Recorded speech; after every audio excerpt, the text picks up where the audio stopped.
2, 1. And it's game time. Connex 5 here. Tara by my side. LAUT Week 3 action. This is going to be 5-meter feed, believe it or not. You can't really tell from the scoreboard. Going up against Final Solution, which would be Linoleum's team on the right side. And we just saw a game on Anfracture, so it was the lowest scoring one I've seen in quite some time. Cool spot already with a quick grab here. Yep, and Cashel on the other side had a quick grab as well, but that flag gets returned. Cool spot actually kills himself on the flag, which means that they're able to get a pickup here, and they're going to be heading in their flak, but there's two blue ready to cut him off. Cashel's not really going very far with this. He's already got the amp on him. That's one of the problems with going in for a quick run on Grendel, is if you don't get out quick enough, the defense is going to get their first amp and just tear you to pieces. Yeah, well, Cashel actually did get the flag off the stand on his first quick grab. That was his second grab of the match. And now he's going across very quick. He's flying across this map really fast to get grabs, keeping that offensive pressure off. Yeah, here we see Josh playing some offense for Linoleum. I wouldn't say it's shocking. I guess that means they're going to have GS3K. And he's pivoting back to his stand, and that's one cap already within the first minute, or just about a minute into this game. And Josh, the most unlikely offense ever, Josh tapping off of a piston. You don't see Josh grabbing the flag and running around a lot. He likes to sit back and play that hit scan defense. And now he's trying to now he's actually getting control of the 100 shield. yeah, it looks like Josh is playing actual offense now. I think we're going to have Cafe and Rookie, or which is actually GS3K, playing defense, which makes sense, but I don't know. Typically, in my experience, I thought Cafe would be a little bit more likely to play offense, but Josh certainly capable of it. He has done it in the past, and I think that's what they're going to do in this game. He did just grab again, but managed to piston fail towards flag, turn around, and then piston failed off of the jump by Shock there. They're still in their front door, but they get that flag finally returned. Josh picks up blue amp, so it takes it away from his defense, but he will have it on offense, and that could be a huge boost for them if they're running in on red defense and all of a sudden they have that amp, not just to take them out, but to actually counter the red amp as well. And he's got the amp and picks up the flag, or Cashel picks up the flag there. Yeah, I've got my camera on Josh. We're watching him. He just got a double kill in the defense, so he's going to get his flag carry out to mid.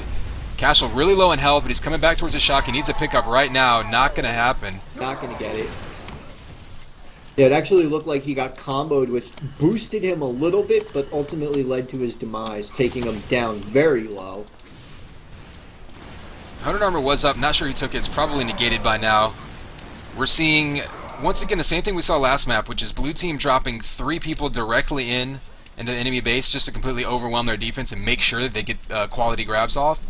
However, if we see what we saw last game, which is a very slow plotting game, this is another map where, like we said, you can move to a cherry-picking style defense, or cherry-picking style offense where people go in one at a time and very easily be effective that way as well. Yep, and we do see that Linoleum's team is implying the misdirection strategy where they grab the flag and then go hide in the enemy base for a second or two before picking a direction, just trying to get the defenders out of their way and give themselves a little bit easier time getting out of the base. I think we're supposed to see that there. Linoleum got off the stick, headed straight out to enemy shock, and there was no cover following him. I'm not sure if he was telling them to cherry pick him, but he said they decided to join back up to say, this is going pretty well, let's keep this going.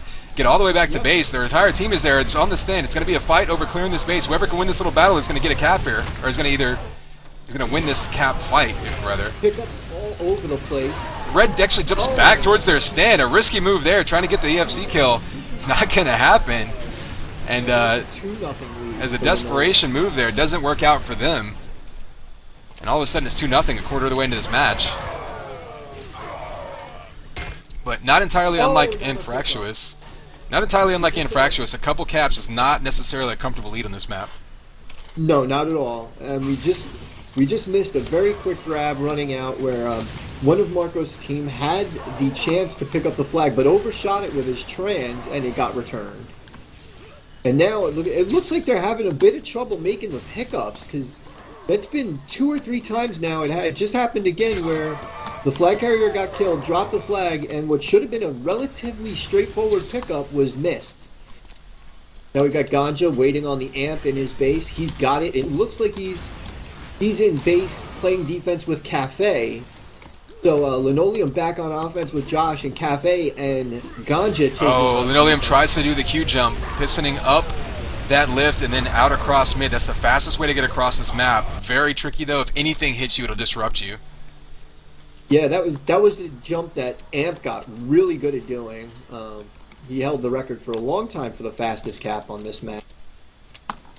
And it's a very hard jump to hit, especially when you're getting pinged around by miniguns and shock primaries and getting all pushed off of your line. Oh, a headshot coming in. That stops that flag run in a hurry. So blue defense settling in on this map, much like we saw defenses settle in on Anfractuous. I guess both teams' defense really settling in a bit. So we saw a couple early caps. And he gets shut down as he gets out towards the enemy flak. If I'm not mistaken, these amps should be coming up soon. Here we see a good example, though. Red coming in, stealing those on blue side of the map, and then going straight for their 50 armor. That's not a huge amount of extra health and armor, but it can make a big difference whenever offenses are coming in with 50 armor and, say, 120, 130 health. Yep, and both... Looks like we have Cashel, is it, with the flag down, getting up to the 50 shield? That was Josh. Josh actually got it. Cashel with the pickup. Instantly fragged, though. Yeah, the problem there is it's a very awkward position to grab that flag. It doesn't leave you very far to go.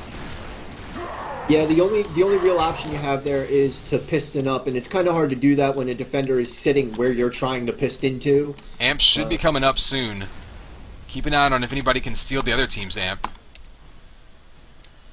Well, Team Marcos' amp just ran out in their base. Okay, well, Cafe seems to think that their amp is spawning soon. He may be mistaken, because I believe... The 100 shield was just up and got taken by Marcos' team. They are setting up a nice run here. It looks like they've got 3 on offense, pushing together now. So they're going to get in there, but they're Linoleum's pistoning towards his base. Their flag is gone, though, and that's to be expected on this map, so Linoleum's going to need some cover to clear out that base. Someone needs to get on that flag. Josh picks it up at the last second. It was actually very close to return, and finally gets returned. And meanwhile, we have Marcos' team moving the flag. They got it all the way out to the enemy flag before it got returned. Somebody cherry-picking, though. He's actually going up top, pistoning straight across the map. He's going to have a good run back to his base. Pistons back to his door. He's almost dead, though. He needs someone there for the pickup. Pulls out the shield primary. Doesn't get a kill, but he keeps himself alive long enough for Red to continue this flag run. Their amp is up. Whoever can grab this is going to be able to make a huge play on it. And their flag carrier gets left all alone, and Cafe cleans that up easily. And Blue actually steals Red's amp in the middle of that fray, so now all of a sudden Blue's got a chance to make a big push on a rebound here as they've got an amp cover, and they're pushing across this map. Everybody around the flag dies, though, and that gets returned. I believe this is Cool Spot now, who had the 100 armor, so now he's pushing slowly up through mid, being patient. He doesn't need to outrun anybody, because he has the health and armor on everybody he runs up against. Yeah, but the problem he had there is his cover got too far away from him. His cover expected him to keep going really fast, so he went ahead and got up to the shock rifle.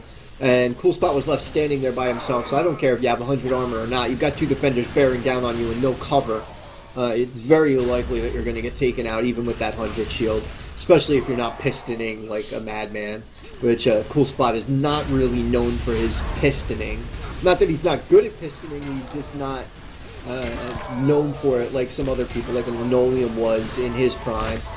Piston kill on Cafe as one of Cool Spot's team's members gets the flag out and is at the 100 shield now. He gets headshotted and that gets returned by Cashel. Yeah, we actually saw both flag carriers and their entourages just kind of run into each other at top mid right there, and it basically became a little team deathmatch game, and mutually assured destruction as neither team was able to pull anything out. Red amp is back up. Blue had the timing on it, but Red gets it back this time. So they're able to get back control of that amp, and that's a big deal because you really don't want to let the other team roll in with 2 amps at the same time, especially. But it looks like Josh is onto something here. He's all the way to his flag. Yeah, he can actually piston back to his flag stand. Where's the Red team here? As he just goes coast to coast solo. Nothing fancy about that. And just snuck out under the nose of the Red team. He actually got a very decent piston off of the front door. And it looked like they just lost all bearing on where the flag carrier was there. I don't know if the defenders got caught up trying to frag the cover or what, but they had no idea where the flag carrier was until it was way too late. And now we see Cashel looking to do the same thing. He's pissed it Oh, off. it takes direct rockets. It doesn't kill him, but it takes away his shield and But he's gonna hit that disrupts 50 his movement. shield. Nope, He hit misses the that 50, goes down, and that's an If he instant hit that return. 50, If he hit that 50, he's Oh, gonna blue laugh. flag on red stick. They're able to pull within 2 again. So a quick answer by red team. Still half of this map to go. 2 caps. Not insurmountable, but the way these teams have been defending, it's definitely a significant lead at this point. Yeah, we're now past the halfway point by a slight margin, so you definitely want to start seeing Marcos and his squad put a little bit more emphasis on to getting that flag out and getting it back to their stick. Red Ant back up. It looks like Cashel's going to steal it again. Castle got it. Yet another Red Ant being stolen by blue team, so even if he goes down instantly, it's still... Oh, meanwhile, red steals blue Amp. And I believe that's Cool Spot. So he's probably going to get taken out. Yep, he's taken out instantly. Both Amps then stolen by the enemy team and then neutralized, but that means both defenses are going to be a little bit more vulnerable. Yep, and now we see Linoleum grabs the flag, instantly gets LG, but he's got 2 more people coming in right behind him. Yep, And Marco's team Castle gets the flag and pistons off the stick. He's getting chunked pretty low right now. Yeah, Red's back in their base already. They had a couple good pickups there. They're ready on their stand. They've got a standoff situation here, but they don't have any more cover. They're out of cover. The enemy flag runner runs right back into them, and all of a sudden they're outnumbered 4-on-2. So a bit of a miscommunication there. It looked like they lost track of the flag carrier, so they just all doubled back and swarmed Red's flag carrier. That may have actually been by design, in order to get a little bit more firepower onto the stick. Sometimes you'll run back in. It seems counterintuitive, like a bad idea. But we do see red team. They're going to pull another cap here. Yeah, blue just basically walked across the map there, doing exactly what they've been doing all map, which is kind of just running together and doing a good job of blobbing up and pushing their way through like a wrecking ball. Yeah, they are running as a very cohesive unit right now, getting cover in the right spots at the right times to get the flag across, and making it look almost effortless the way that they're traveling across the map. Yeah, and the way you do that is by being in position to get pickups, by keeping everyone together so that you can help each other focus fire people down, and then again relaying that flag. It makes it so frustrating as a defender whenever you can get the flag carrier down 3 or 4 times and they're still continuing these runs. Yeah, that was a very that was a big thing for Fourth Degree back in the day when we were a gang together. We had some of the best pickups in the game at one point in time, and that was what really made our team known at that point in time. As we see Linoleum pull the flag now, and he's heading out. He's clean to Pulse. He's going to be able to get himself high mid. Down to 32 health. He's going to go down. Cashel will get this pickup. Heading to the 100 armor. Nobody's behind him, so he's going to get a run back to his front door. There's EFC. He goes down. Blue team needs to kill everyone out of their base, and they'll have another cap here, but they're not able to drop back and clear that. Flag goes down. If anyone returns and it's a cap, they don't get it down in time. Returned on the stick. That's one of the that's something that you see all too often on Grendel, and I know from experience it's a heartbreaking thing to have happen. You get all the way back to the stick, and 2 guys just come out of nowhere, drop a combo on you, and flag's back on the enemy stick. Yeah, we're under 7 minutes left, so blue team's still in a good position here, but it's one of those things where if they go back, if Red's able to tie this up, you look at that cap and say, well, that 1 cap difference. But blue's still having no problem getting red flag moving, and that's because they're dropping, again, a very synchronized offense even this late in the game. They're keeping 3 people ready to go, and they're all dropping in at the same time, just completely overwhelming red defense. An interesting statistic to look at here. Cool Spot has had 1,000 shields this game. Hasn't really helped them much as they're down 4-1, but he's had 10 100 shields during the game. So the power-up control is at play, but it's not doing them justice. It's not converting into caps. Yeah, and I think what we've seen from the blue team is their answer to a lack of armor has been getting these pickups. And, they're like, hey, you're going to kill us a lot easier, but we're going to be right there in position to get these pickups. Meanwhile, Red able to get a pickup on this one. Goes down instantly, though, but I think he may have killed himself. Now that flag gets returned, so both flags back home. I'm going to do a little bit more time watching blue flag, because as we're coming down to the 5-minute mark, the last quarter of this game, this is the flag that needs to get moving if we're going to see anything happen here. Yeah, I'll stick on red flag just to have the counterbalance there. We see Linoleum going through high mid, and he does hit the jump. He is through mid, and he is in the front door pretty clean with only 1 person to beat. We did His see... flag's off the stick, though. Oh, we see a double kill by Cafe, a clutch kill, able to get that pickup. Multi-kill, he actually had pushed up to help cover Linoleum back into their base, and now they have the amp coming up, and they can decide whether they want to use this on return or not. They don't need it. Flag gets returned, 5-1. Very, very difficult to come back now. You're getting into these higher numbers with less time. Yeah, I'm going to stick on Cafe, as he should be on a killing spree soon. It's another double kill there. I think he was actually close to a rampage.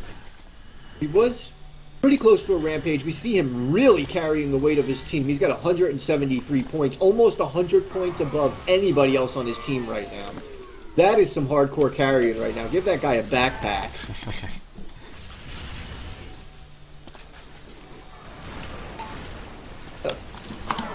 Trying to get the views of his F3 kills. There he is. Oh, he's already got Flag Monkey. You see him with 46 kills, 28 deaths. So a huge net. 26 flag returns coming in for Cafe. So you know he's definitely been not only getting kills, but getting relevant kills, getting on the spot. As you expect a defender to do on this map, but he's definitely not been caught out of position. Yeah, I think having him switch and play defense this map was a very good idea on their part. Yeah, it's interesting because Josh drift up on the offense definitely seems like the right choice at this point, as it's given them both more offensive pressure and defensive solidity. And that's the interesting thing about it, is sometimes having these players that can play multiple roles is valuable, because you never know when making a change for the sake of a change can really help your cohesion. Because Cafe and Josh are both, you know, relatively experienced defenders and at offense and defense. They can both switch back and forth. So on paper, you wouldn't necessarily say that swapping them would have a huge difference, but in this case, it certainly has. Oh yeah, it's definitely made a huge difference, and I don't know if what the reason was for making that change, but it was definitely a good call by Linoleum and Squad. Oof. Full spot, I believe that was, getting absolutely blasted, launched into the air, and then just comboed into oblivion. He's been coming in stacked a lot, as you said, with those power-ups, but Blue Team has just done a good job of keeping tabs on him and keeping him neutralized. He hasn't really had any free runs across the map, and I think that's one of the big differences, because Blue's been able to clear out a wave of the defense, and then all of a sudden they've got a free lane to get back to their flag room. Red hasn't had that all game. Castle is free with the enemy flag in his base. One of Marcos's team did double kill coming in there, but Josh cleans up and gets the pickup. He's got tons of pressure on him, though. He's going to need someone ready for a pickup, because he's down to 25 health, picks it up, back up to 50, going to go down. No one's going to get that return, though, but Cashel's got damage all over him. And right about now, Red needs to push an extra person on return, because you're getting down to 2.5 minutes. You can't afford to have any prolonged standoffs. They're about to get their own amp, though. And just all kinds of pressure coming in there. And there's one cap, so the beginning of the comeback could be on now. You got 2 minutes left. It's mathematically possible, but you have to start getting this flag moving right now. And it needs to move fast. I mean, it is possible to clear this map in under 15 seconds. It's very hard to do it when you're getting shot combos in your face and rockets all over the place, though. One thing Red doing right now, doing a much better job of relaying this flag. It doesn't happen there. They end up getting killed in return, and the problem, of course, when you put extra emphasis on offense, we see it in a bunch of matches already. It leaves your defense vulnerable, no one keeps track of the flag, and comes to bite you in the back, and that's a 4-cap lead now, pretty much insurmountable at this point. So I'm going to go ahead and pour through some of these stats, as we're going to see a split match coming in here. Yeah, and as for those that don't know, the Mlut does not run on tiebreaker. It's a point system. You're granted points per win, and your head-to-head isn't really calculated into any type of tie-breaking decisions. So we won't see a tiebreaker match here, though it would be interesting to see, given that the way that these two teams have lined up and stacked. It was a very interesting match between them. Yeah, each team, like you said, on two maps that play relatively similarly, each team definitely, I wouldn't say dominated. Certainly this map wasn't as one-sided as the final score is going to show, but you know, both teams definitely had solid wins on their own map picks. So it'd be interesting to see if these teams played another map. I'd be very curious to see them in the playoffs, what maps they would pick, and you know how it would turn out. Would match up. Yeah, they're doing their thing. Of course, in the playoffs, we don't expect we'd see Ganja substituting for Linoleum's team, but this is how things tend to happen in the MLUT.